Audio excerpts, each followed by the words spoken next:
Smashley. Welcome back to my channel, or welcome if it's your first time. And if it's your first time, why don't you go ahead and hit that subscribe button. Well, I'm super excited for today's video. Christmas is officially less than 1 week away.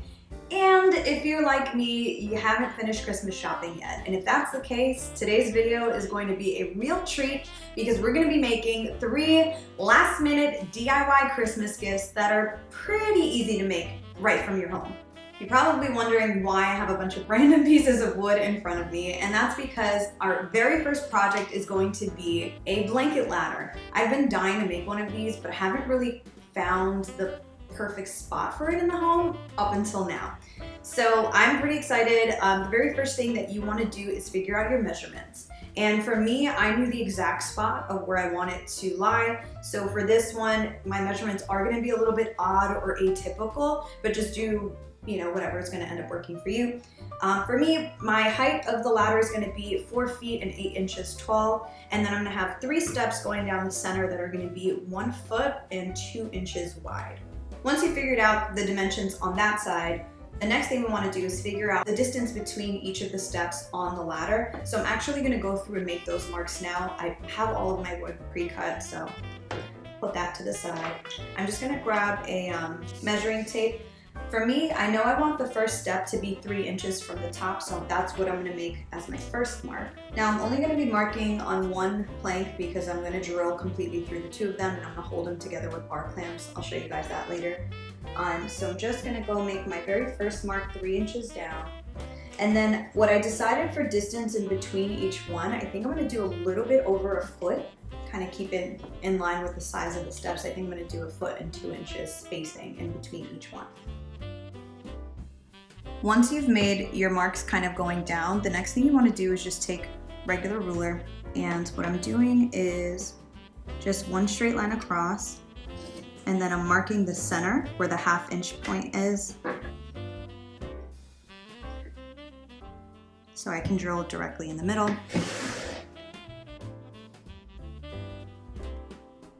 And I ended up adding a 4th step. There was just way too much space left at the end for me, so I think 4 is going to be our magic number. So I have a couple marks on here now. The bigger one is going to be where we drill completely through.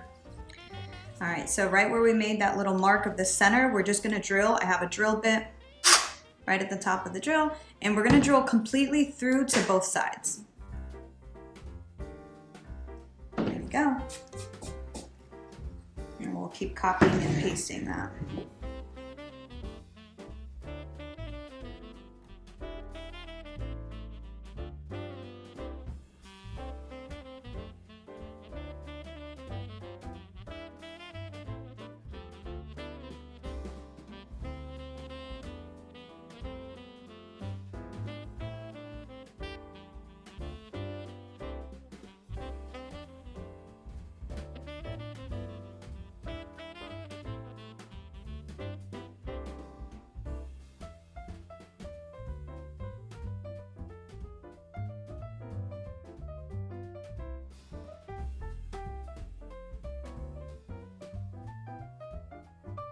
Well, here she is, you guys. Not too shabby, right? For like my first blanket ladder ever. I feel like I'm gonna end up making a million of these.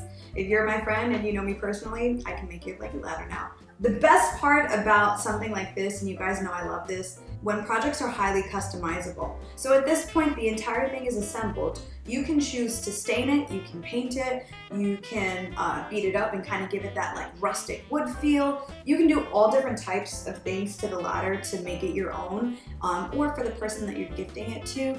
I personally am gonna leave the natural wood, which you guys probably already guessed by this point. For Christmas, we're doing a lot of that natural wood look, so I think I'm gonna keep it for now, but my intention is to stain it the same color as the photo ledge in the living room because that is where she's going to be living. So that's it for project number 1. We will move on to project number 2. For project/gift number 2, of course, we're going to be making a DIY chunky knit blanket. So I was out and I found the yarn on sale and totally gave me the inspiration / idea that this would actually be really, really nice for a gift, making your friends a little blanket. This is actually not the first time that I've done a chunky blanket on the channel. I made one also in my DIY bedroom decor video. I'll go ahead and link it for you guys above just in case you guys haven't seen it. But we'll go ahead and clear the station and get started. This is super easy. Seriously, all you need is your chunky yarn. You can get whatever pattern, whatever color, whatever you like, and a pair of scissors because we're gonna be weaving this just with our hands.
All right, you guys, here is how the little blanket came out.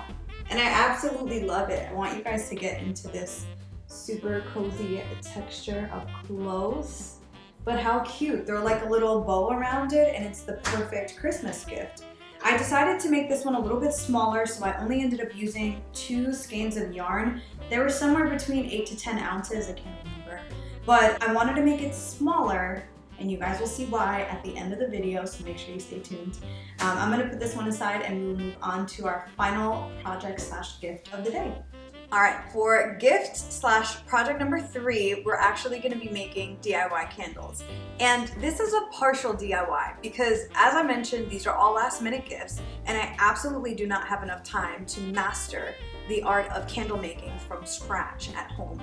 I will one day, but today is not that day. So I just picked up a couple candles. They're Christmas cookie scent just from a regular store, and we're gonna be melting them down so that I can ensure my candles that I'm gifting actually smell good. But to still make them our own, I picked up a couple vessels or vases from the Dollar Tree. They're really cute square. I'm gonna show you guys. I haven't seen many square candles that size, so I thought that would be a good vessel to put them in. But I also have kind of my little assembly line going on over here. I'm gonna be adding some dried fruit. I have some little cedar leaves, some cloves, some stars that I wanna add on the inside to just make them a little bit more festive and really feel like they're for Christmas time. So while our candles are boiling and the wax is getting all melted down, I figured we could start with at least the wicks so we can prep to kind of add everything else in after. Sorry if the stove's a little loud, these things are moving and shaking over here. I did decide to just do 1 wick because this little candle vase is a little small, so I think 1 wick will be more than enough. And what you want to do is kind of just measure how tall you want your wick to be and kind of place it where you would want it. So for me, I'm actually just going to keep it in the center, and you want to pinch it right here, and then we're just going to wrap it around the skewer. So that kind of just helps it stay in place. Show you guys again. And we just got, we actually had a pack of wicks. Dan, my husband, likes to take some of our candles that have just a little bit of wax left at the bottom and make his own. So he actually showed me how to do this.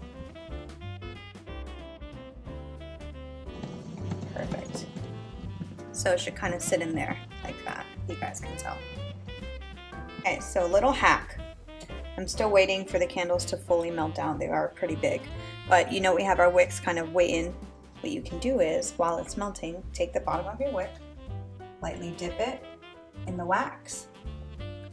Hold it exactly where you want it, just for like a second.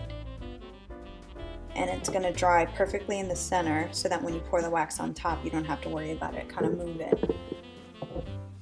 And the reason you want to get the wick in the center is when you burn it, you want it to burn as evenly as possible, especially because we're only doing the one wick here.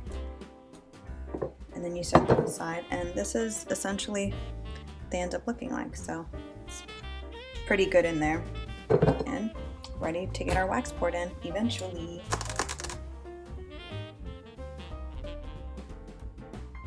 Our wax is officially melted. Please make sure you use mittens. I'm using smaller ones because I feel like I have a little bit of a better grip to hold, and they have some grip on the inside as well. So what we're gonna do is I'm gonna line up the lip of the candle with our new one. I wanna pour in all of our wax, and then while it's still melty, I'll add in our little stuff on the inside. All right, so let's add in a little bit of this dried fruit situation. I'm just using another little skewer to move things around in the wax.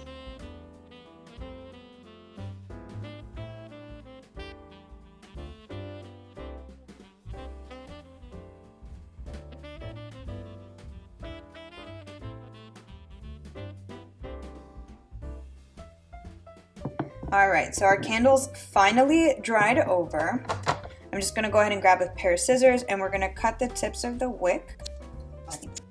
There we go. You wanna make sure that you leave it long enough to burn, but you don't want it completely sticking up out of the vase itself, but you also don't wanna make it too short because the entire thing will be filled with wax. So make them a decent size. And of course, I have my hot glue gun out. Of course, I couldn't do a video without whipping her out. I thought it would be cute, just as an added little piece of decor, to kind of just wrap this a couple times with some twine around the outside. So we are going to try that, and I just want to put a little dab of the hot glue there to make sure it actually stays in place. I'm just going to measure out first before I start maneuvering everything.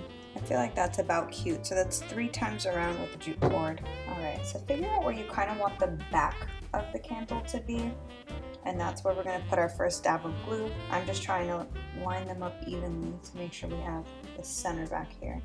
Just take the glue gun, and we're going to put a little dab right back here.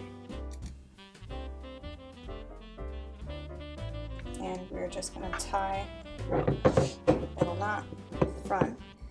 So what I thought would be cute is to kind of give the candles two first. So I figure we can do the little bow in the front, but I'm also going to try and add a piece of the dry fruit and some of that cedar garland to the back. So if they want a little bit more of like a festive look, all they have to do is just turn the candle around. So, and it will hide the little piece of glue that we added at the beginning. So it's a win-win. I'm going to go ahead and add just the little cedar pieces first. I'm going to add them kind of above. You want to just hold that down in place. Okay, there you go. So there's one side, and there's the other. Super cute.